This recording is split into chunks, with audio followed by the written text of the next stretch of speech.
Je vous le disais, 13 personnes tuées lors des raids israéliens qui ont visé le haut commandement du djihad islamique, au moins 145 blessés à Naplouse. Bonjour Valérie Ferron. Bonjour Antoine et bonjour à tous les téléspectateurs. L'autorité nationale palestinienne condamne un nouveau crime israélien et met en garde contre une explosion générale. Oui, tout à fait, parce que là, on assiste à une escalade. Alors, on sait qu'il y a une escalade israélienne depuis l'an dernier, en gros, et plus importante depuis le début de l'année. Mais là, il y a vraiment un énième tournant, puisque là, c'est la reprise aussi des assassinats ciblés et à grande échelle. Une politique qui avait été extrêmement critiquée, qui avait fait aussi l'objet d'un accord, dirons-nous, lors des dernières offensives contre la bande de Gaza entre Israël et les factions armées, pour qu'Israël suspende cette politique.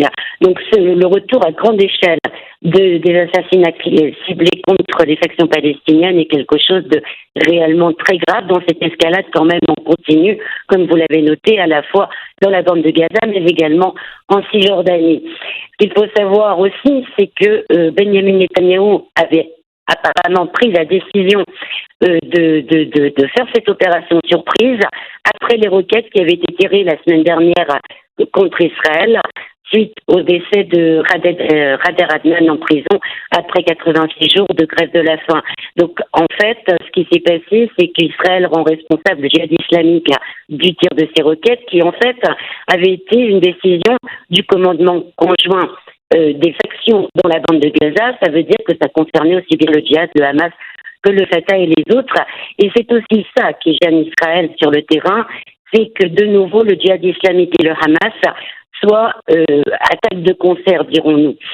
Benjamin Netanyahou aussi, pour l'instant, s'attend à une véritable escalade. Apparemment, il y est prêt, mais il faut savoir que ces attaques-là ont pris un petit peu tout le monde par surprise. La presse israélienne dit même que l'armée n'était pas réellement au courant totalement.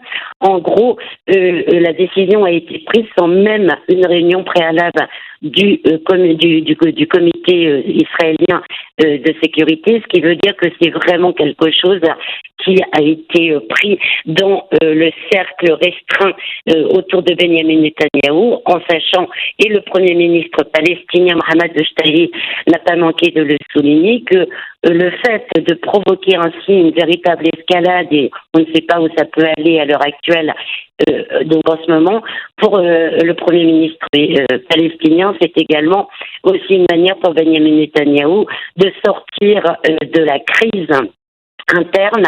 Donc rappelons qu'il y a des milliers d'Israéliens dans la rue toutes les semaines depuis des mois contre la réforme judiciaire, mais surtout, la semaine dernière, les ministres les plus extrémistes, Ben Gvir et Smotrich, avaient lourdement critiqué la réponse aux requêtes de la part de l'armée israélienne, les trouvant extrêmement faibles et avaient menacé même de quitter le gouvernement. Ils boycottaient à l'heure actuelle tout vote du gouvernement pour des lois ou autres.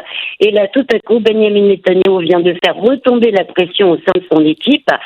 Tout le gouvernement le félicite, mais également l'opposition et le président Herzog.